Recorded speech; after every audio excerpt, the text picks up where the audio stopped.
Muy buenas tardes, Baishapa, Baikopi Combian Girucuera. Coaracoa ya potagina trampa para yateí. Entonces ya reina tetragonisca angostura ya rajama coave.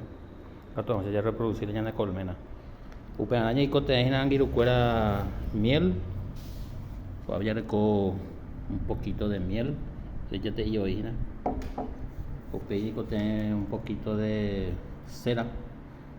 Alcohol, cualquier caso de alcohol al 70%, no sé, pega tú, y publica tú de 50% a veija y que tú 90% igual de veis.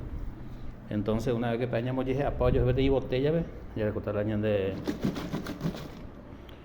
atrayente, pesado puta año de nada 10 a 12 días iré, o puta de atrayente, entonces va a quedar de esa forma. Y que vamos a hacer puro año de botella trampa, vea, lleva. Allá de trampa ya pues vamos a producir botella de 2 litros y que tú de 3 litros ahí. Pues a veces vamos a para mí a Japón sobre el costado, ve.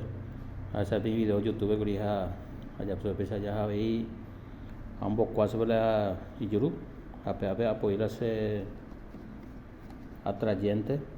Ambos casas poner, vamos pues tu se tem 5 días más o menos pues cuando ya ipa pues el alcohol o puta pues cuando apeo pues ella la jalan de una vez que ya ella por papel allá no sé ya por papel diario que tu cuatia monotia ve a upei ya muy super una es un diario o puta ya de botella peisa ya va apeo de trampa apeo ya ya pues tirar que cuare más o menos a 1 metro a 1 metro y medio o peñas a ahora o ñembo jupas jamás por de abejitas o pei ya procede al trasiego.